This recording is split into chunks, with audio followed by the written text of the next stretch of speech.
नमस्कार साथियों, स्वागत है आपके अपने YouTube चैनल संघर्ष अध्ययन केंद्र पर। हम लोग तैयारी कर रहे थे आगामी परीक्षाओं की। आज हम लोग पढ़ने वाले हैं परमाणु की संरचना के बारे में। और भी कल जो हम लोग छोड़े थे 1897 तक हम लोग पहुंच गए थे, यानी इलेक्ट्रॉन की संरचना तक हम लोग पहुंच गए थे। इलेक्ट्रॉन की खोज किसने की, इन सभी पहलुओं पर हम लोग चर्चा कल किए थे। आज उसके आगे की कहानी हम लोग और जारी करते हैं। सभी साथियों को 76वें गणतंत्र दिवस की बहुत बहुत शुभकामनाएं। हम लोग साथियों देखते हैं, आज बात करते हैं कि जो आपका परमाणु है, परमाणु के आगे हम लोग कल तक जो पढ़े थे वो 1897 तक देखे थे। और 1897 में कौन आया था? इस समय वैज्ञानिक का नाम है जे जे थॉमसन। जे जे थॉमसन। और जे जे थॉमसन ने क्या किया था? इलेक्ट्रॉन की खोज की थी। इधर तक हम लोग चर्चा कर चुके थे, इलेक्ट्रॉन की खोज तक। आज हम लोग बात कर ले साथियों, हम लोग बात कर रहे थे 1904 की। और 1904 में कौन वैज्ञानिक आएंगे? वैज्ञानिक आएंगे जे जे थॉमसन। यही वैज्ञानिक आते हैं, परमाणु की संरचना के बारे में और अध्ययन करते हैं। और ये 1904 में एक मॉडल लेके आते हैं जिसे कहा जाता है परमाणु का तरबूज मॉडल। परमाणु का तरबूज मॉडल और विस्तृत अध्ययन करके आए अब 1904 में परमाणु का तरबूज मॉडल। यदि आपसे पूछ लिया जाए कि परमाणु का तरबूज मॉडल किसने प्रस्तुत किया, तो जे जे थॉमसन ने।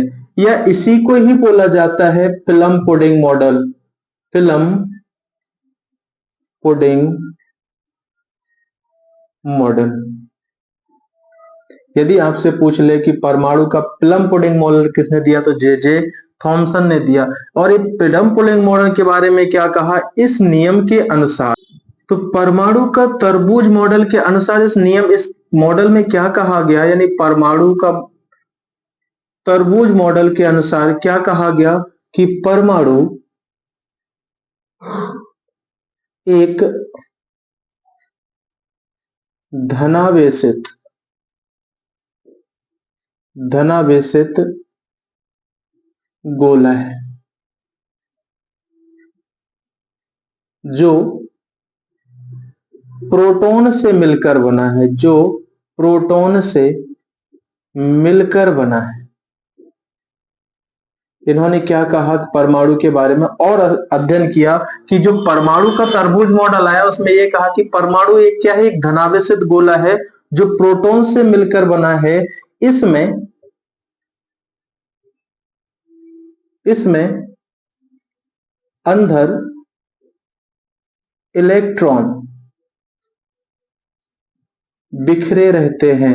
यदि साथियों आपसे पूछ लिया जाए कि परमाणु का तरबूज मॉडल या परमाणु का प्लम मॉडल किसने दिया, प्लम पुडिंग मॉडल किसने दिया, तो 1904 में जे जे थॉमसन ने दिया। साथियों इन्होंने क्या कहा कि जो परमाणु है वो एक क्या है? गोला है। और ये गोला जो है वो कैसा है? इन्होंने परमाणु को धनावेशित गोला कहा। ये परमाणु कैसा है? तो इन्होंने कहा ये धनावेशित गोला है। ये बात याद रखिए। और इन्होंने ये कहा कि इसके ये एक बना किससे है? ये प्रोटॉन से मिलके बना है। ये किससे मिलके बना है? प्रोटॉन से मिलके बना है। और इसमें क्या रहते हैं साथियों? इसमें क्या रहते हैं आपको याद रखिएगा।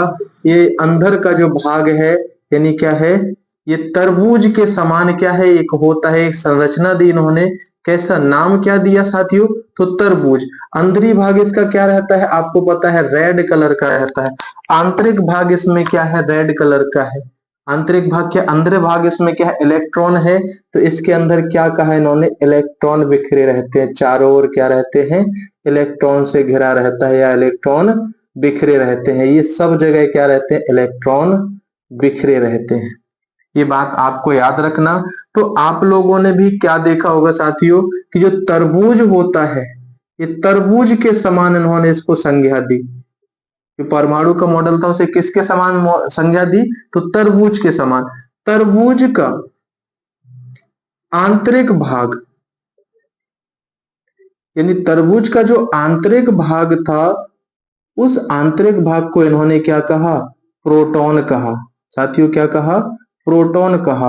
और तरबूज के अंदर जो बीज होते हैं, तरबूज के बीज, तरबूज के जो बीज होते हैं, उन्होंने इसको क्या कहा कि ये क्या है? ये इलेक्ट्रॉन है। तो इन्होंने क्या कहा कि जो परमाणु होता है वो धनावेशित गोला है जो प्रोटॉन से मिलकर बना है, इसके अंदर इलेक्ट्रॉन बिखरे रहते हैं। ये बात आपको याद रखना। तो परमाणु का आंतरिक भाग क्या कहलाता है? इस नियम के अनुसार परमाणु का आंतरिक भाग प्रोटॉन कहलाता। और जो तरबूज के जो बीज हैं, यानी परमाणु के जो बीज दिख तरबूज के जो बीज दिख रहे हैं, उन्होंने क्या कहा? वो क्या है? आपके इलेक्ट्रॉन है। ये इलेक्ट्रॉन बिखरे रहते हैं। साथियों, ये परमाणु का क्या कहलाता है? प्लम पुडिंग मॉडल भी कहलाता है। प्लम पुडिंग ये आपका क्या है? यूनाइटेड किंगडम की क्या है? ये एक मिठाई होती है। यूनाइटेड किंगडम में एक मिठाई का रूप होता है। तो आपसे यदि बात किया जाए, ये भारतीय फल है और ये क्या है? एक मिठाई है। क्यों? क्योंकि जे थॉमसन का संबंध कहां से है? यूनाइटेड किंगडम से है। तो उधर की मिठाई का नाम ऐसे ही रहता है जैसे आपका तरबूज की तरह होती है, एक सघन मिठाई है। याद रखिएगा। तो उसकी नाम दिया, उस संरचना के अनुसार इसे को क्या दिया? नाम दिया था। तो ये बात याद रखिएगा। जो थॉमसन ने 1904 में मॉडल प्रस्तुत किया था, इनके विफल होने का कारण ये था कि इन्होंने विफलता का कारण, सबसे बड़ा विफलता का कारण था, इन्होंने नाभिक की व्याख्या ही नहीं की थी।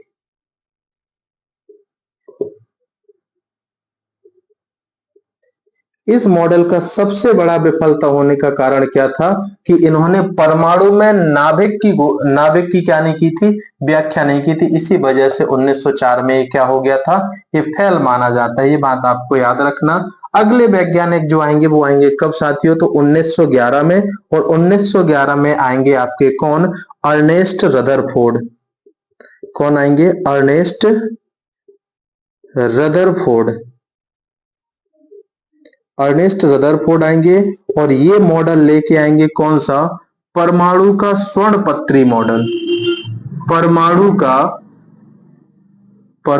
का स्वर्णपत्री मॉडल।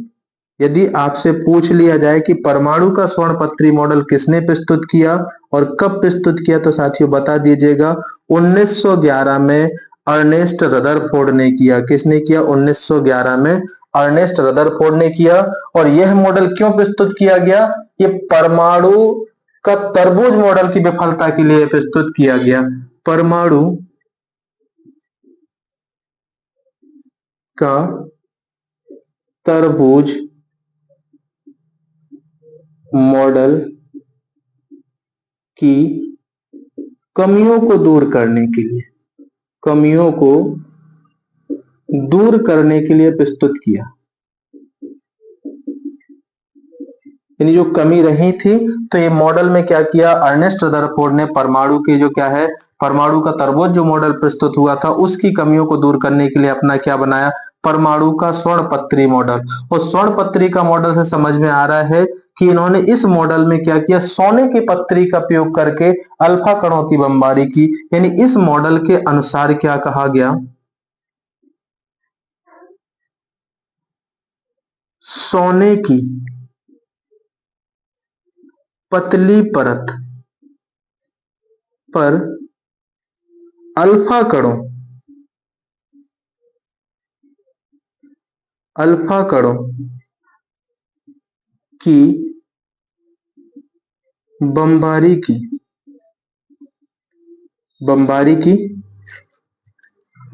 इसके परिणाम स्वरूप यानी इसका परिणाम क्या निकला? परिणाम स्वरूप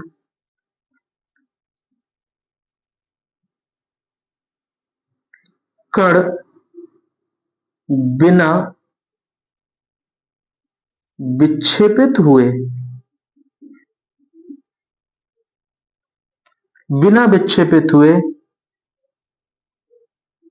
सोने की परत को पार कर गए।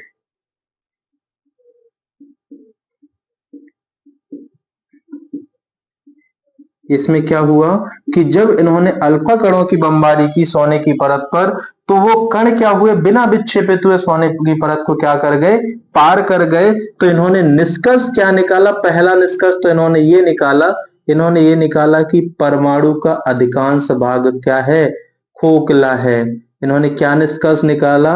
इस मॉडल से इन्होंने निष्कर्ष निकाला कि परमाणु का अधिकांश भाग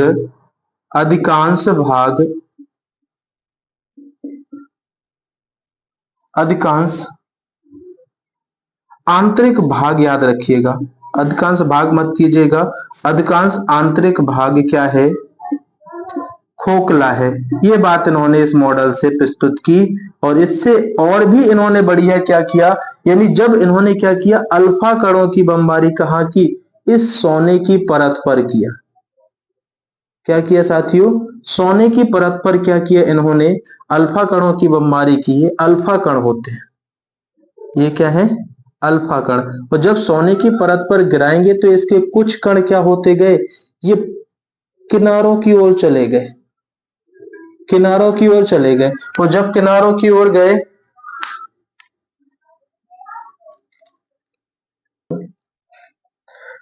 तो अल्फा कण क्या हुए कि जो धनावेशित कण थे वो कहां चले गए? परिधि की ओर चले गए। कहां चले गए? परिधीय भाग की ओर चले गए। परिधीय भाग, ये क्या है? परिधि। और ये भी क्या है इधर पे? परिधीय भाग। तो इन्होंने एक बात और पता किया कि जो अल्फा कण जो पार हुए तो वो कहां गए? परिधि की ओर गए। और वो क्या नहीं हुए? लौट के वापस नहीं आए। यानी वो क्या हो गया? उनका क्या हो गया है? आकर्षण हो गया है। लौट के नहीं आया, यानी पार कर गए, तो मतलब इसका क्या हो गया है? आकर्षण हो गए। अच्छा, आकर्षण कब होगा साथियों? आपको एक बात याद रखना, ये क्या है? प्लस है, तो इधर आपका माइनस रहा होगा, कहीं पे इधर माइनस रहा होगा, तो क्या हो जाएंगे? प्लस और माइनस मिलके क्या करेंगे? आकर्षण करेंगे। इस वजह से ये कण क्या हो जाएंगे? बिना विक्षेपित हुए परत को क्या कर जाएंगे? पार कर जाएंगे। ऐसे ही इसमें हुआ होगा, इधर क्या होगा? माइनस रहा होगा, तो एक कण क्या जा रहे हैं? जो धनावेशित कण है वो क्या कर गए? पार कर गए। कुछ कम मात्रा में, बहुत ही कम मात्रा में कुछ कण क्या हुए? जो मध्य भाग में गए। कौन गए? मध्य भाग।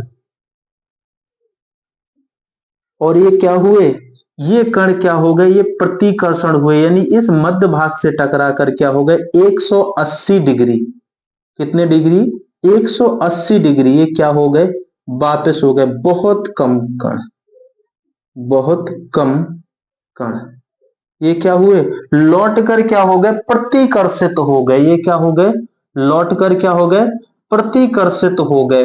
जब प्रतिकर्षित हो गए तो साथियों एक बात बताओ कि जब प्लस और माइनस मिलकर क्या कर रहे हैं? आकर्षण कर रहे हैं। क्या कर रहे हैं? आकर्षण कर रहे हैं।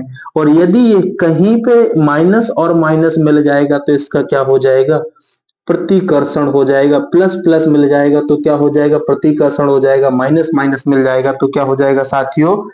प्रतिकर्षण हो जाएगा। तो इसका मतलब ये वाला भाग क्या रहा होगा? धनावेशित रहा होगा। इसी वजह से ये कण क्या हो गया? बहुत कम कण लौट के वापस आ गए। कितने डिग्री? 180 डिग्री। और इन्होंने ये कहा कि ये जो मध्य भाग है, इसी मध्य भाग में क्या है? परमाणु का समस्त भार स्थित। परमाणु का समस्त भार है। एक बात, या आपसे बोल दिया जाए कि परमाणु का द्रव्यमान कहाँ स्थित है, तो इन्होंने कहा इसी मध्य भाग में। परमाणु का पूरा द्रव्यमान कहाँ स्थित है? परमाणु का द्रव्यमान कहाँ स्थित है? इसी मध्य भाग में। और इन्होंने ये कहा कि ये जो मध्य भाग है, मध्य भाग नहीं है, यही क्या है? नाभिक है। तो देखो हमारा इधर क्या हो गई? नाभिक की खोज हो गई। कब? इस स्वर्ण पत्री के मॉडल में। किसने कर दी? तो ये अर्नेस्ट रदरफोर्ड ने कर दी। अब ये भाग कैसा है? ये धनावेशित मध्य भाग क्या है? ये मध्य भाग आपका नाभिक कहलाया। और मध्य भाग आपका क्या होता है? प्लस। इसी वजह से हम लोग जो देखते हैं कि नाभिक की खोज किसने की? साथियों ये बात आपको याद रखना, नाभिक की खोज किसने की? तो अर्नेस्ट रदरफोर्ड ने 1911 में स्वर्ण पत्री के मॉडल में की। और उन्होंने ये भी बताया कि ये जो परमाणु का द्रव्यमान होता है वो सभी कहाँ होता है, मध्य भाग में, यानी परमाणु का पूरा जो द्रव्यमान होता है वो नाभिक पर स्थित होता है। और इसी बात में इन्होंने ये कहा कि नाभिक क्या होता है, ये धनावेशित होता है। कैसा होता है, धनावेशित होता है।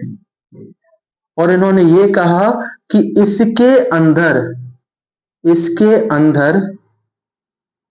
इसके अंदर प्रोटॉन स्थित होते हैं। प्रोटॉन स्थित होते हैं। ये बात इधर पे इन्होंने कही कि इसके अंदर क्या होते हैं, प्रोटॉन स्थित होते हैं। तो पहली बात तो परमाणु की संरचना मिली। परमाणु की संरचना का जन्म किसे बोला जाता है, जॉन डाल्टन को। और इन्होंने ये कहा कि जो आपका जो मध्य वाला भाग है यही क्या है, नाभिक है। तो नाभिक में क्या है, प्रोटॉन है। ये बात आपको याद रखना। और इसके बाद हम लोग आगे देखेंगे, इसमें ही क्या है, इन्होंने कुछ कक्षाएं देखी, यानी क्या कहा कि जो प्रोटॉन है इसमें ही क्या बिखरे हैं, आपके इलेक्ट्रॉन बिखरे हैं। तो अभी किसी ने बताया नहीं, अभी कक्षाओं की खोज नहीं हुई, तो इधर तक अभी हम लोग को पता चल गया है कि जो प्रोटॉन है वो कहाँ है, इस नाभिक में है। तो नाभिक की खोज किसने की, अर्नेस्ट रदरफोर्ड ने। और क्या क्या बताया, ये नाभिक जो होता है प्रोटॉन के अंदर स्थित होता है। और इन्होंने ये कहा कि ये नाभिक की जो त्रिज्या है, नाभिक की त्रिज्या परमाणु की त्रिज्या से क्या है, 10⁵ कम है। यानी क्या है, परमाणु की त्रिज्या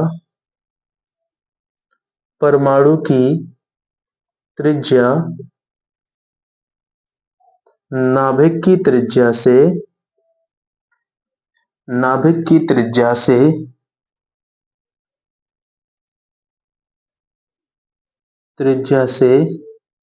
10⁵ गुनी अधिक है। ये बात भी इन्होंने बता दिया। पहले तो नाभिक की भी खोज कर ली और कणों का भी आकर्षण प्रतिकर्षण के बारे में बताया। और इन्होंने ये कहा कि देखो अब ये छोटा सा है तो इधर से लेके इधर तक ये क्या होगी, नाभिक की त्रिज्या होगी।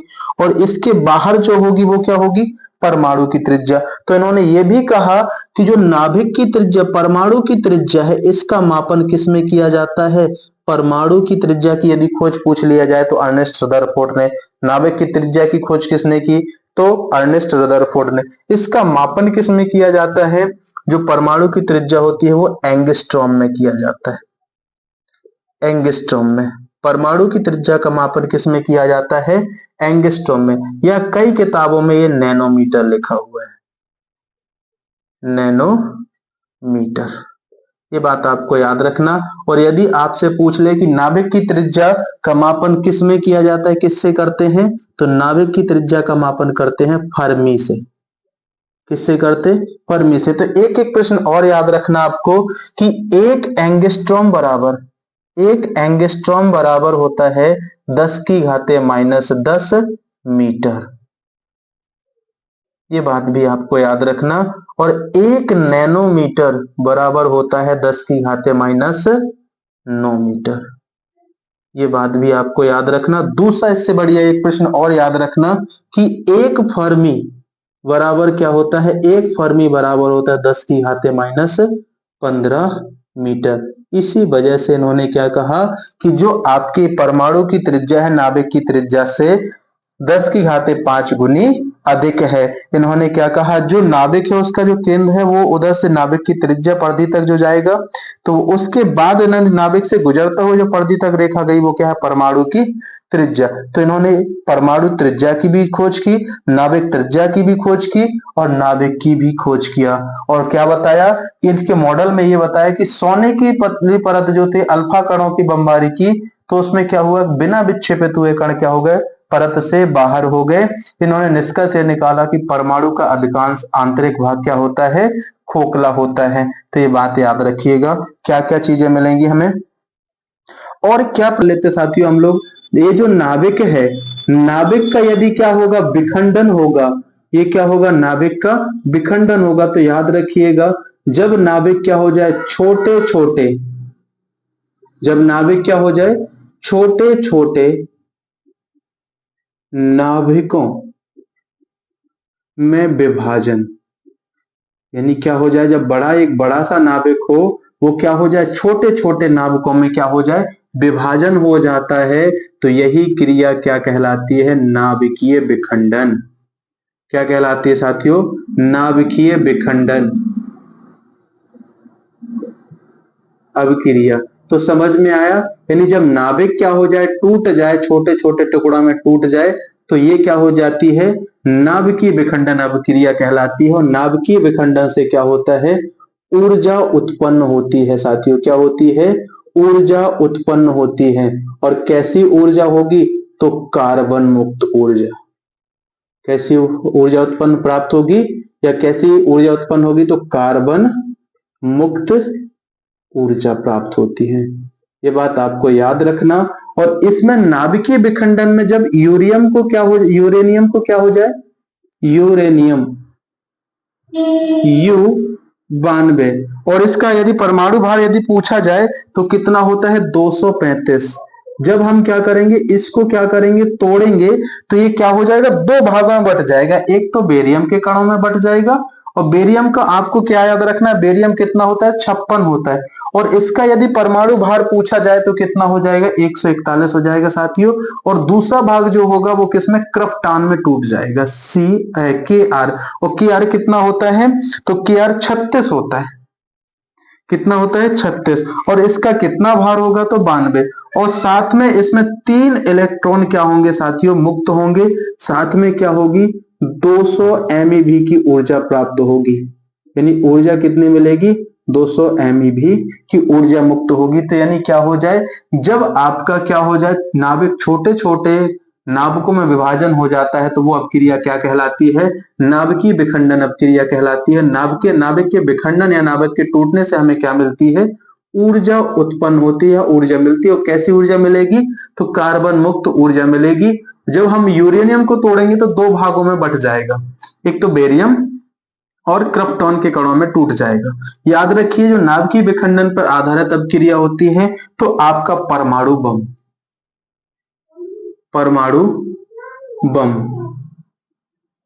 ये क्या है नाभिकीय विखंडन पर आधारित क्रिया है। कौन सा परमाणु बम, यह परमाणु शक्ति संयंत्र, ये किस पर आधारित घटना है तो नाभिकीय विखंडन पर आधारित है। और आपसे यदि प्रश्न पूछ लिया जाए कि परमाणु बम की खोज किसने किया तो याद रखिएगा इसकी खोज किसने किया रॉबर्ट ओपेनहाइमर। किसने किया रॉबर्ट ओपेनहाइमर, और इसी परमाणु बम का प्रयोग आपके नागासाकी और हिरोशिमा पर किया गया था। तो ये है नाभिकीय विखंडन। और यदि आपसे पूछ लिया जाए जब क्या हो जाए जब छोटे छोटे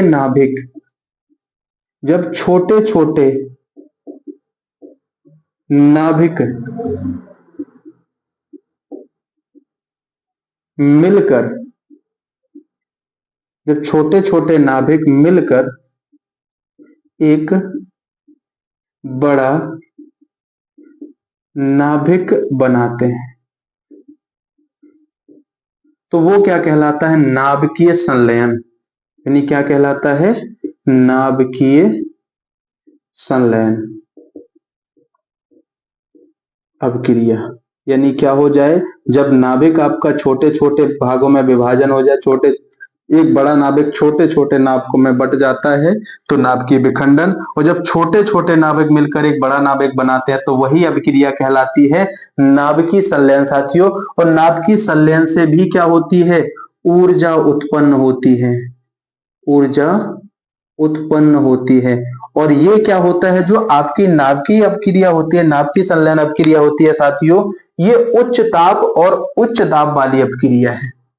ये कैसी अपक्रिया होती है तो अति उच्च ताप और अति उच्च दाब होता है किसका नाभिकीय संलयन की अभिक्रिया जो होती है। और नाभिकीय संलयन की अभिक्रिया में क्या होता है, जो हाइड्रोजन का दूसरा परमाणु होता है, दूसरा समस्थानिक होता है, यानी H12 प्लस H13 मिलके क्या बनाएंगे, ये दो हीलियम के कण बना लेंगे। यानी क्या कर लेंगे साथियों, दो हीलियम के कण बना लेंगे और एक न्यूट्रॉन को क्या करते हैं, मुक्त करते हैं। साथ में 17.6 MeV की ऊर्जा मुक्त करते हैं। कितनी ऊर्जा मुक्त करेंगे, कितनी ऊर्जा बनाएंगे, तो 17.6 MeV की ऊर्जा बनाते हैं। तो नाभिकीय संलयन क्या है, अति उच्च ताप वाली अपक्रिया है। इसमें क्या होता है, छोटे छोटे नाभिक मिलकर एक बड़ा नाभिक बनाते हैं। नाभिकीय संलयन की अपक्रिया कहलाती है। नाभिकीय संलयन से क्या होता है साथियों, ऊर्जा प्राप्त होती है। और ये जो नाभिकीय संलयन है इसी में ही कार्य करता है आपका क्या, सूर्य की ऊर्जा या तारों की ऊष्मा, तारों की ऊष्मा ये नाभिकीय संलयन के द्वारा प्राप्त होती है। और जो आपका एक और होता है हाइड्रोजन बम, यानी क्या होता है, हाइड्रोजन बम, ये भी आपको याद रखना। हाइड्रोजन बम ये भी किस घटना पर आधारित है, तो ये नाभिकीय संलयन की अपक्रिया पर ही आधारित। और यदि आपसे प्रश्न पूछ लिया जाए कि हाइड्रोजन बम का खोज किसने किया, तो ये भी बता दीजिएगा साथियों, एडवर्ड टेलर। ये खोज किसने किया, एडवर्ड टेलर ने खोज किया था। ये बात आपको याद रखना है, टेलर। ये बहुत सारे प्रश्न है। तो पहला ये है कि जब नाभिक का खोज हुआ, नाभिक के बारे में हम लोगों ने देखा, जब छोटे छोटे नाभिकों का विभाजन होगा, नाभिकीय विखंडन होगा। जब छोटे छोटे नाभिक मिलकर एक बड़ा नाभिक बनाएंगे तो क्या होगा साथियों, नाभिकीय संलयन होगा। और नाभिकीय विखंडन पर आधारित घटना है परमाणु बम, और नाभिकीय संलयन पर आधारित है आपकी सूर्य की ऊर्जा, सूर्य की ऊष्मा, तारों की ऊष्मा।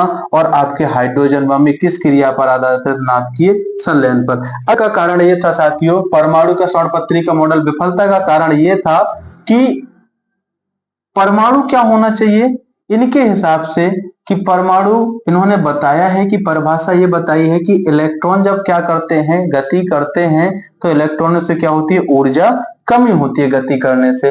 तो ऊष्मा गतिकी के अनुसार एक नियम फॉलो होता है कि जब कोई गतिशील कण गति करता है तो उसकी ऊर्जा क्या हो जाती है, समाप्त हो जाती है। और क्या होगी, एक क्षण ऐसा आएगा कि उसकी ऊर्जा क्या हो जाएगी, समाप्त हो जाएगी। तो इस वजह से जब ऊर्जा समाप्त हो जाएगी इलेक्ट्रॉन की, तो परमाणु का स्थायी क्या नहीं होगा, अस्थायी हो जाएगा। और आप लोगों को ही पता है कि परमाणु में कौन सा गुण पाया जाता है, स्थायी गुण पाया जाता है। तो विफलता का कारण यह था कि इलेक्ट्रॉन का ये क्या नहीं कर पाए थे, गतिशील इलेक्ट्रॉन, गतिशील इलेक्ट्रॉन की व्याख्या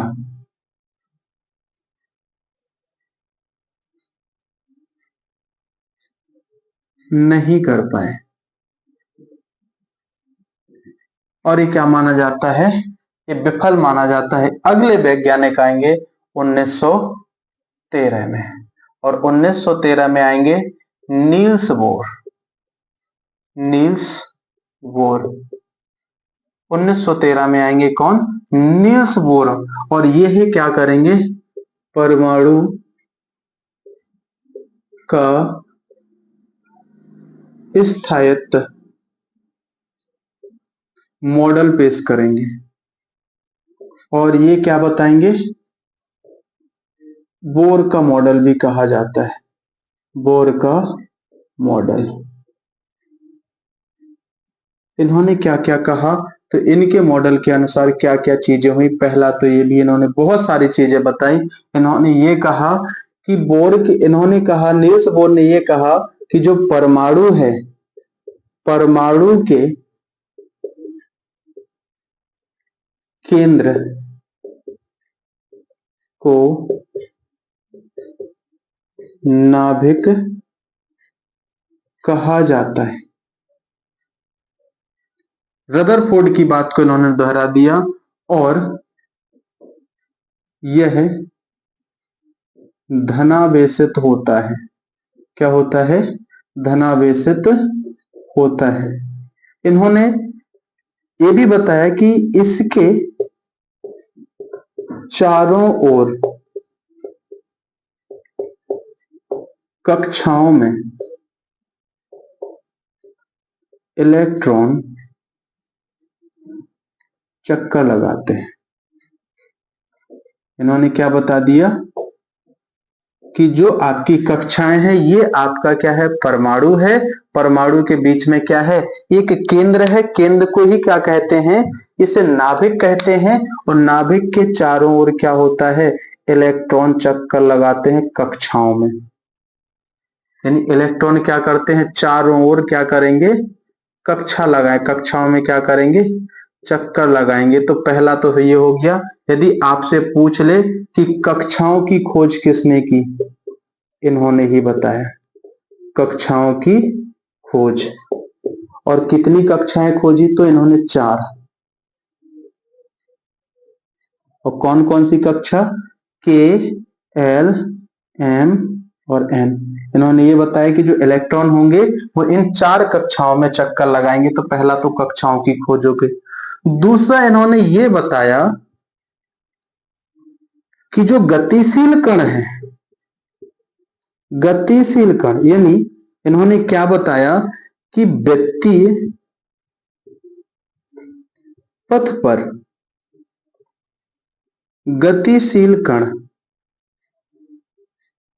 गतिशील कण द्वारा किया गया कार्य, किया गया कार्य क्या होगा, शून्य होगा। ये बात जो आपका विफलता अर्नेस्ट रदरफोर्ड के मॉडल की थी, इन्होंने इसमें पेश कर दी। इन्होंने ये कहा कि व्यक्ति पथ पर गति करता कोई भी कण है, वो क्या हो, उसके द्वारा किया गया कार्य क्या होगा, शून्य होगा। और जब कार्य क्या है, शून्य होगा, तो ऊर्जा भी क्या होगी, शून्य होगी। अब क्या हो जाएगा, जब ऊर्जा शून्य होगी तो परमाणु में क्या होगा, स्थायित्व गुण बना रहेगा। इलेक्ट्रॉन का क्या रहेगा, स्थायित्व गुण बना रहेगा। तो यदि आपसे पूछ लिया जाए कि परमाणु का स्थायित्व गुण किसने बताया, स्थायित्व की व्याख्या किसने की, परमाणु के स्थायित्व की व्याख्या किसने किया, तो ये बता दीजिएगा साथियों, नील्स बोर ने 1913 में किया। इन्होंने क्या क्या बताया कि परमाणु केंद्र को नाभिक कहा और धनावेशित होता है। इसके चारों इलेक्ट्रॉन क्या करते हैं, कक्षाओं में चक्कर लगाते हैं। तो कक्षाओं की खोज किसने की, नील्स बोर ने किया। कब किया, 1913 में। और इन्होंने जो रदरफोर्ड की विफलता कारण बना था कि जो इलेक्ट्रॉन क्या है आपके परमाणु का स्थायी नहीं हो रहा था, अस्थायी इन्होंने बताया था, वो स्थायी था। एक्चुअली में परमाणु क्या होता है, स्थायी होता है। तो रदरफोर्ड ने अस्थायी बताया था, इन्होंने उसको भी साबित किया। तो परमाणु के स्थायित्व की व्याख्या किसने की, तो नील्स बोर ने किया। देखिएगा साथियों, नील्स बोर ने परमाणु मॉडल में क्वांटम सिद्धांत का प्रयोग किया। पहली बात तो नील्स बोर ने, नील्स बोर ने अपने परमाणु मॉडल में क्वांटम सिद्धांत का प्रयोग करते हुए कहा कि परमाणु में इलेक्ट्रॉन निश्चित कक्षा में, निश्चित कक्षा में चक्कर लगाते हैं, निश्चित कक्षा में चक्कर लगाते हैं। और क्या कहा, निश्चित ऊर्जा, निश्चित ऊर्जा और कोणीय संवेग, कोणीय संवेग के समानुपाती दूरी, समानुपाती दूरी पर ही चक्कर लगाते हैं, पर ही चक्कर लगाते हैं।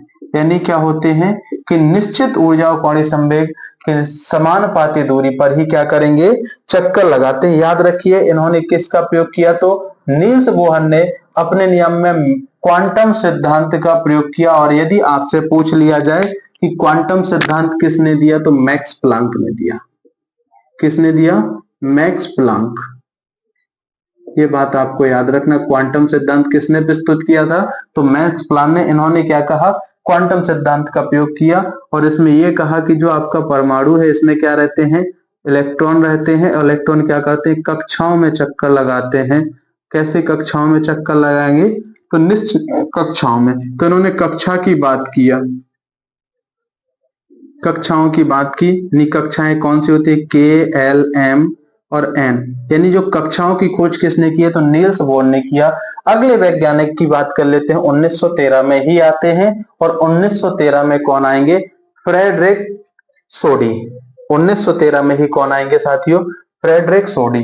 तो नील्स बोर ने मॉडल दिया था, कौन सा, परमाणु के स्थायित्व का मॉडल या नील्स बोर का मॉडल था। तो उन्होंने क्या बताया था कि जो कक्षाओं की खोज किया था 1913 में ही क्या हो जाता है, 1913 में आएंगे फ्रेडरिक सोडी। फ्रेडरिक सोडी। और ये क्या करेंगे, फ्रेडरिक सोडी 1913 में क्या करेंगे, समस्थानिकों की खोज करेंगे। क्या करेंगे, समस्थानिकों की खोज। समस्थानिकों की खोज करते हैं। यानी समस्थानिकों के बारे में कहा जाता है कि इन्होंने समस्थानिकों पर क्या क्या विस्तृत अध्ययन किया। यानी हम लोग देख लेते हैं, समस्थानिक को भी देख लेते हैं। 1913 की बात है और उन्हें 1922 में इसी समस्थानिकों पर, यानी ये क्या होते हैं, आइसोटॉप्स। ये क्या होते हैं, इंग्लिश में क्या बोला जाता है, आइसोटॉप्स। यानी 1913 में इन्होंने क्या किया, खोज किया, सर्च किया, इस पर विस्तृत अध्ययन किया। 1922 में इन्हें क्या मिलता है, अवार्ड मिलता है। तो याद रखिएगा, समस्थानिकों के क्या होते हैं, वह तत्व जिनका परमाणु क्रमांक या परमाणु संख्या समान तथा द्रव्यमान संख्या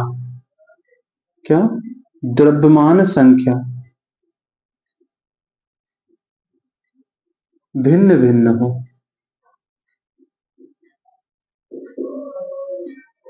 भिन्न हो, क्या कहलाता है, समस्थानिक कहलाते हैं।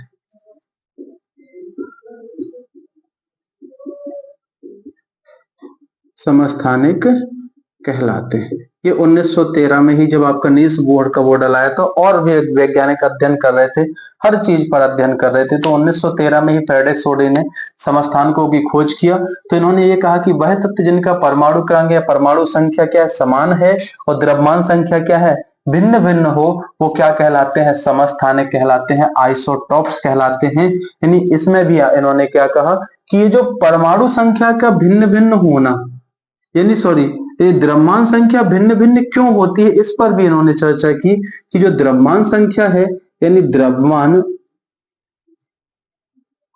संख्या का भिन्न होना न्यूट्रॉनों की संख्या में परिवर्तन होता है। न्यूट्रॉन की संख्या में भिन्नता के कारण होता है। ये याद रखिएगा। यानी जो परमाणु संख्या क्या होती है, जो द्रव्यमान संख्या क्या हो जाती है, अलग अलग हो जाती है। इसका कारण क्या है, इसका कारण ये है कि न्यूट्रॉनों की संख्या में क्या हो जाती है, भिन्नता हो जाती है। इस वजह से क्या हो जाता है, द्रव्यमान संख्या क्या हो जाती है, अलग अलग हो जाती है। तो समस्थानिकों की हम लोग बात कर लेते हैं, कुछ समस्थानिक हम लोग लिख लेते हैं, कुछ समस्थानिकों की बात करते हैं। तो समस्थानिकों का पहला हम लोग लिखते हैं, जैसे आपका क्या है, हाइड्रोजन के समस्थानिक। हाइड्रोजन के समस्थानिक एक दो एग्जांपल लिख लेते हैं। हाइड्रोजन के समस्थानिक यानी क्या है, H1 H12 और H13। ये देखो इसमें क्या परमाणु क्रमांक तो क्या है, परमाणु क्रमांक क्या है, समान है। परमाणु क्रमांक क्या है इसमें, समान है। परमाणु क्रमांक समान है तो प्रोटॉन की संख्या भी क्या है इसमें, प्रोटॉन की संख्या समान है। ये क्या है, समान है। सभी में प्रोटॉन की संख्या क्या है, समान है। लेकिन देखिएगा जो परमाणु भार है, यह द्रव्यमान संख्या है, ये द्रव्यमान संख्या क्या है, द्रव्यमान संख्या भिन्न है। सभी की देख लीजिए तत्व वही है, बस आपका क्या हो जा रहा है, परमाणु क्रमांक तो समान है लेकिन द्रव्यमान संख्या क्या है, भिन्न भिन्न है। यही समस्थानिक कहलाते हैं। और किसके समस्थानिक है, तो हाइड्रोजन के। यानी जो पहला समस्थानिक होता है प्रोटियम होता है, प्रोटियम। और दूसरा समस्थानिक होता है क्या, ड्यूटेरियम, ड्यूटेरियम। और जो तीसरा समस्थानिक होता है वो ट्राइटिरियम, तीसरा समस्थानिक होता है ट्राइटिरियम। ये बात याद रखना। तो आपको याद रखना हाइड्रोजन के समस्थानिक 3 मिले, प्रोटियम, ड्यूटेरियम, ट्राइटेरियम।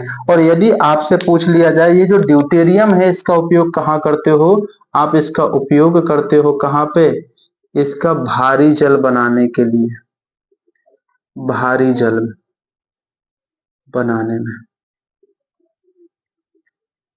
ठीक है, यानी भारी जल का फॉर्मूला होता है D2O।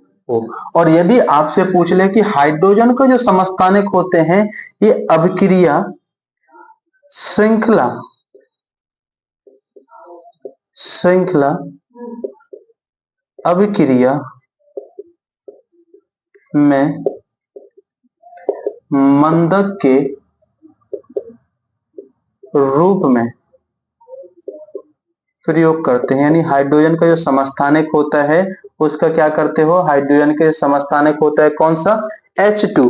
इसका क्या करते हो, हाइड्रोजन के समस्थानिक यानी H2 का प्रयोग कहाँ करते हो आप, जो H2 है इसका प्रयोग कहाँ करोगे, तो जो आपकी श्रृंखला अभिक्रिया मंदक के रूप में क्या करते हो, इसका प्रयोग करते हो किसके, हाइड्रोजन के समस्थानिक यानी ड्यूटेरियम का H2 का प्रयोग करते हैं। और यानी भारी जल बनाने में किसका प्रयोग किया जाता है, तो ड्यूटेरियम का। तो हाइड्रोजन के कितने समस्थानिक हैं, 3। एक एक बात याद रखना। जैसे आपका हो दूसरा, आपका देख लीजिए कार्बन, कार्बन के समस्थानिक, कार्बन के समस्थानिक कौन हो गए, C12 हो गया, C13 हो गया और C14 हो गया। तो ये जो कार्बन के समान से हैं स्थिर समस्थानिक होते हैं, स्थिर समस्थानिक है। ये कैसे समस्थानिक हैं, स्थिर समस्थानिक है। और जो आपका C14 है ये रेडियो धर्मी समस्थानिक है। ये C14 कैसा है, रेडियो धर्मी। और इसका प्रयोग हम लोग कहाँ करते हैं, C14 का प्रयोग कहाँ पे करते हो, कार्बन का जो समस्थानिक है C14, इसका उपयोग हम लोग कहाँ करते हैं, जीवाश्म, जीवाश्म, जीवाश्मों की आयु का पता लगाने में। यानी कार्बन के जो C14 है उसका प्रयोग कहाँ करोगे, तो जीवाश्मों की आयु का पता लगाने में किसका प्रयोग किया जाता है, C40 का प्रयोग किया जाता है जीवाश्मों की आयु का पता लगाने में। हम लोग अगला देख लेते हैं सोडियम,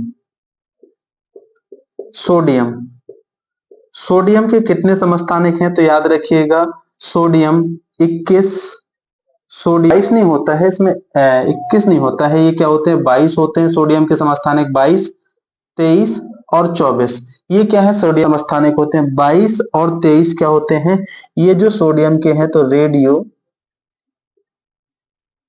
धर्मी समस्थानिक। ये कैसा है, रेडियो धर्मी समस्थानिक है।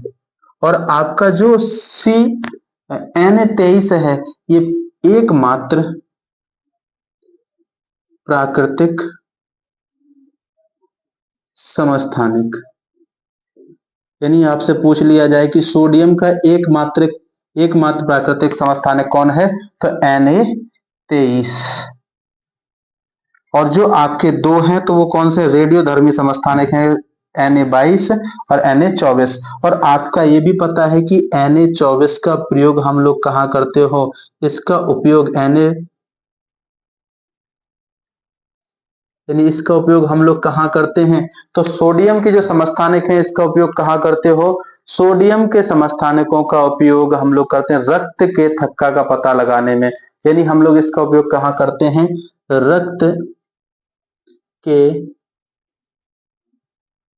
थक्का का पता लगाने में।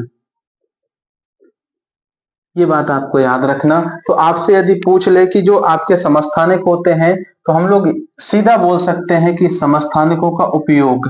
यदि आपसे बोल दिया जाए कि समस्थानिकों का उपयोग, तो उपयोग कहाँ, जैसे आपके आयोडीन के समस्थानिक, आयोडीन के समस्थानिक I131 यानी 131, इसका घेंगा रोग का पता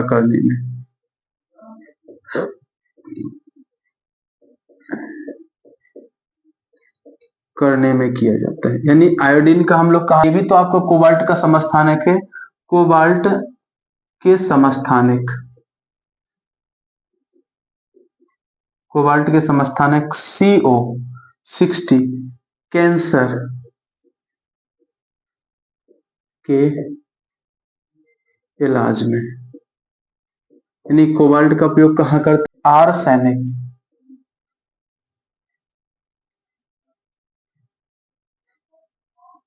आर्सेनिक के समस्थानिक AS74, इसका प्रयोग ट्यूमर का पता लगाने में। यानी लोहे के समस्थानिक, लोहे के समस्थानिक Fe26, इसका प्रयोग एनीमिया रोग में, एनीमिया की जांच करने में। और आपका जो यूरेनियम, यूरेनियम के समस्थानिक, यूरेनियम के समस्थानिक यानी U235, इसका उपयोग कहाँ करते हो, तो परमाणु भट्टी के प्रयोग में। ये बात आपको याद होगी। खोज किसने किया, तो फ्रेडरिक सोडी ने कब किया, 1913 में। इन्होंने परमाणु समस्थानिक जो होते हैं आइसोटॉप्स कहलाते क्या हैं, कि जिनका परमाणु क्रमांक, या इस जगह पे क्या लिख जाए, प्रोटॉन की संख्या, क्या लिख जाए साथियों, प्रोटॉन की संख्या समान तथा द्रव्यमान संख्या भिन्न भिन्न हो तो वो समस्थानिक कहलाते हैं। उस द्रव्यमान संख्या में परिवर्तन क्यों आता है, इसके न्यूट्रॉनों में भिन्नता होने के कारण। तो हमने हाइड्रोजन के समस्थानिक देखे, कार्बन के समस्थानिक देखे, सोडियम के समस्थानिक देखे, उनके उपयोग भी देखे, और अन्य जो समस्थानिक देखे उनके भी समस्थानिक। एक और देख लीजिए, यदि आपसे पूछ लिया जाए कि सर्वाधिक समस्थानिक किसके होते हैं, सर्वाधिक समस्थानिक, सर्वाधिक समस्थानिक किसके होते हैं, तो याद रखिए ये पोलोनियम के होते हैं, पोलोनियम। और दूसरा याद रखिएगा, ये तो हो गया समस्थानिक, समभारिक, समभारिक। और समभारिक को क्या बोला जाता है, आइसोबार। और इसमें क्या होता है, प्रोटॉन की संख्या, इसमें क्या होगा, प्रोटॉन की संख्या, प्रोटॉन की संख्या या परमाणु क्रमांक, परमाणु क्रमांक क्या होगा, भिन्न भिन्न होगा साथियों, क्या होगा, भिन्न भिन्न। और इसमें द्रव्यमान संख्या की यदि बात करें, द्रव्यमान संख्या क्या होगी, द्रव्यमान संख्या क्या होगी, समान होगी, द्रव्यमान संख्या क्या होगी, समान होगी। यही क्या कहलाता है, आपका समभारिक कहलाता है। यानी आपका जब समभारिक होते हैं यानी आइसोबार होते हैं, उसमें प्रोटॉन की संख्या और परमाणु क्रमांक क्या होता है, यानी संभारक क्या होते हैं, प्रोटॉन की संख्या परमाणु क्रमांक क्या हो, अलग अलग हो, और द्रव्यमान संख्या क्या हो साथियों, समान हो, तो वो क्या कहलाता है, संभारक कहलाता है, या उसे क्या कहते हैं, आइसोबार। जैसे आपका कार्बन 614 और आपका क्या होता है नाइट्रोजन, ये भी क्या होता है 714। यदि देखा जाए तो ये परमाणु क्रमांक क्या है दोनों का, परमाणु क्रमांक क्या है, परमाणु क्रमांक, परमाणु क्रमांक अलग अलग है। और यदि ये देखा जाए कि जो इसमें ये लिखा हुआ है परमाणु भार क्या है, परमाणु भार क्या है, या द्रव्यमान संख्या क्या है, समान है, तो यही क्या कहलाते हैं साथियों, आपके संभारक कहलाते हैं। या जैसे हम लोग देखते हैं क्या कि आर्गन, ये यार 1840 और आपका होता है कैल्शियम 40, तो इसमें देख लीजिएगा ये संभारक, यानी ये क्या है, परमाणु संख्या, प्रोटॉन की संख्या क्या है, ये परमाणु संख्या क्या है, परमाणु संख्या साथियों देखिएगा अलग अलग है, क्या है, अलग अलग है। और इसमें देख लीजिए परमाणु भार क्या है, परमाणु भार, परमाणु भार क्या है साथियों, परमाणु भार क्या है, समान है, या द्रव्यमान संख्या क्या है, एक जैसी है। तो याद रखिएगा ये क्या होता है, समस्थानिक होते हैं। और एक चीज और देख लीजिएगा आप, सम न्यूट्रॉनिक, सम न्यूट्रॉनिक, सम न्यूट्रॉनिक, ये भी देख लीजिएगा, इसमें ये प्रश्न यदि आए तो देख लीजिएगा साथियों, इधर से नहीं आता, सबसे ज्यादा प्रश्न पूछा जाता आपके आइसोटोप से। सम न्यूट्रॉनिक यानी नाभिक में न्यूट्रॉनों की संख्या क्या होती है, नाभिक में, नाभिक में न्यूट्रॉनों की संख्या, नाभिक में न्यूट्रॉनों की संख्या समान होती है। यदि नाभिक में न्यूट्रॉनों की संख्या क्या है, समान होगी, तो वो क्या कहलाएंगे साथियों, वो कहलाएंगे हमारे क्या, ये हमारे कहलाएंगे सम न्यूट्रॉनिक। जैसे हम लोग देख लेते हैं आपका एक तत्व देख लेते हैं फॉस्फोरस, ये कितना होता है 15, और इसका यदि परमाणु भार निकालोगे तो कितना हो जाएगा 31, और आपका होता है सल्फर, ये कितना होता है 16, तो इसमें निकालोगे ये कितना हो जाएगा 32। और यदि आप इसमें देखोगे तो इसमें प्रोटॉन कितने होंगे, प्रोटॉन होंगे 15, ठीक है, और इसमें न्यूट्रॉन कितने होंगे साथियों, इसमें होंगे न्यूट्रॉन 16। और इसमें यदि देखा जाए कि इसमें प्रोटॉन कितने होंगे तो 16, और यदि न्यूट्रॉन देखेंगे तो भी कितने होंगे 16। तो न्यूट्रॉनों की संख्या क्या है साथियों, समान है, तो वो क्या है, सम न्यूट्रॉनिक है। और अगला देख लीजिए क्या है, एक और देख लीजिए, यानी सम इलेक्ट्रॉनिक, सम इलेक्ट्रॉनिक, क्या साथियों, सम इलेक्ट्रॉनिक, इलेक्ट्रॉनिक, सम इलेक्ट्रॉनिक, सम इलेक्ट्रॉन यानी इलेक्ट्रॉनों की संख्या क्या है, इलेक्ट्रॉनों की संख्या, इलेक्ट्रॉनों की संख्या क्या हो, संख्या समान, तो वो क्या कहलाते हैं, सम न्यूट्रॉनिक कहलाते हैं। यानी जहां इलेक्ट्रॉनों की संख्या समान तो सम न्यूट्रॉनिक, जहां पे इलेक्ट्रॉनों की संख्या समान तो वो क्या होते हैं, सम इलेक्ट्रॉनिक। आइसोडायर की, आइसोडायर, आइसोडायर क्या होते हैं साथियों, इसमें न्यूट्रॉन तथा प्रोटॉन का अंतर समान हो, यानी न्यूट्रॉन और प्रोटॉन की संख्या का अंतर क्या हो, समान हो, तो वो क्या कहलाते हैं साथियों, आइसोडायर। जैसे आपका थोरियम, थोरियम कितना होता है 100 सॉरी 90 होता है, और ये कहाँ होगा, इसका योग होगा तो 234। और जो आपका होता है जैसे यूरिन, ये कितना होता है 92, कितना होगा ये 238। तो इधर हम लोग देख लेते हैं आइसोडायर में, यानी इसमें प्रोटॉन की संख्या देखी जाए तो कितनी हो जाएगी 90, न्यूट्रॉन की संख्या कितनी हो जाएगी तो 144। इन दोनों का अंतर कितना है, यानी न्यूट्रॉन और प्रोटॉन का अंतर कितना है 56 का। और इसमें देखेंगे प्रोटॉन कितने हैं 90 और न्यूट्रॉन कितने हैं 146।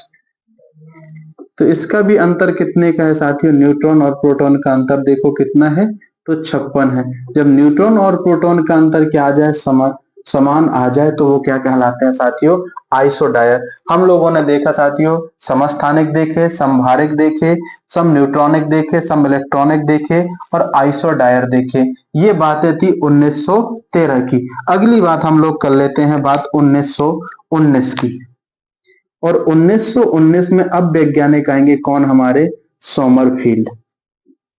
सोमरफील्ड और सोमरफील्ड क्या देते हैं, परमाणु की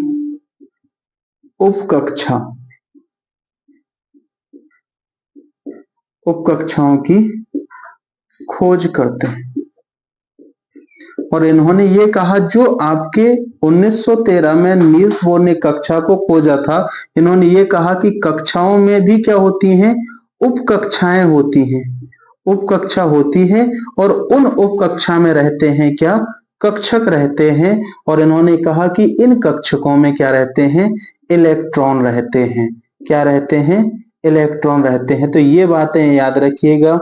हम लोगों ने हर चर्चा पर, हर विषय पर चर्चा कर रहे हैं और क्रमगत रूप से चर्चा करते चल रहे हैं। हम लोग 1921 तक पहुंच गए, 1919 तक पहुंच गए। 1919 में कौन आ गए, सोमरफील्ड। इन्होंने परमाणु की उपकक्षाओं की खोज की। यानी कक्षाएं तो हमें नील्स बोर ने दे दी, कौन कौन सी, के एल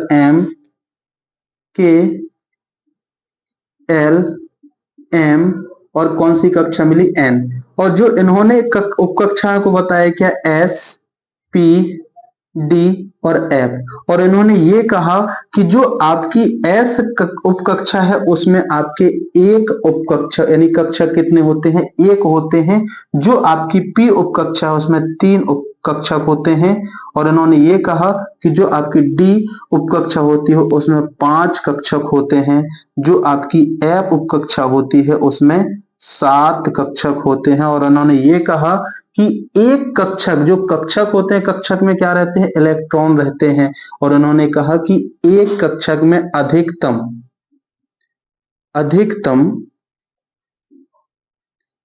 2 इलेक्ट्रॉन रह सकते हैं। क्या रह सकते हैं, 2 इलेक्ट्रॉन रह सकते हैं। 2 इलेक्ट्रॉन रहते हैं। अधिकतम एक कक्षक में कितने इलेक्ट्रॉन रहेंगे, तो आपकी जो एस वाली कक्षा है इसमें कितने इलेक्ट्रॉन होंगे, मैक्सिमम 2 इलेक्ट्रॉन। जो पी वाली कक्षा है इसमें कितने, 6 इलेक्ट्रॉन। जो डी वाली कक्षा है इसमें कितने, 10 इलेक्ट्रॉन रहेंगे। और जो आपके एफ वाली कक्षा है उसमें अधिकतम 14 इलेक्ट्रॉन रह सकते हैं। ये उप कक्षाओं के बारे में थी। और इन्होंने ये भी बताया कि जो एस कक्षा है वो कैसी है साथियों, तो ये गोलाकार है। यानी कैसी है, ये गोलाकार। और इन्होंने ये कहा जो पी कक्षा है वो डंबलाकार है, डंबलाकार। और जो डी उपकक्षा है वो कैसी है, डबल डंबलाकार है। यानी कैसी है, डबल डंबलाकार है। और जो आपकी एफ उपकक्षा है वो कैसी है, ये जटिल है। कैसी है, इन्होंने एफ को जटिल कक्षा कहा, जटिल या कॉम्प्लेक्स है। ये बात आपको याद रखना है, इधर से प्रश्न पूछा जाता है। तो पी कक्षा में कितने अधिकतम इलेक्ट्रॉन रह सकते हैं, पी में 6 इलेक्ट्रॉन रहते हैं। कितने ऑर्बिट होते हैं, यानी इसी कक्षा को क्या बोलते हैं हम लोग, कोष बोलते हैं, या कोष को बोलते हैं हम लोग सेल। ठीक है, उपकक्षा को उपकोष, उपकक्षा को उपकोष या सब सेल बोला जाता है। क्या बोला जाता है इसे, सब सेल। और जो आपके कक्षक होते हैं इन्हें क्या कहा जाता है, ऑर्बिट। और इलेक्ट्रॉन तो इलेक्ट्रॉन है। तो यदि आपसे पूछ लिया जाए कि पी उपकक्षा में कितने ऑर्बिट होते हैं, तो 3। डी उपकक्षा में अधिकतम कितने ऑर्बिट होते हैं, तो 5। और एफ उपकक्षा में कितने ऑर्बिट होते हैं, तो 7। और अधिकतम इलेक्ट्रॉन कितने रह सकते हैं, तो 14। इसमें कितने रह सकते हैं, 5। और पी में 6 और 2 में आपके एस में कितने रह सकते हैं, 2। और इन्होंने ये भी कहा कि जो कक्षाएं बनी हुई हैं, जो कक्षाएं बनी हुई हैं क्या, के, तो के कैसे बनी है, वो एस से मिलके बनी। तो उसका मतलब ये जो के कक्षा है पहली कक्षा है, प्रथम कक्षा।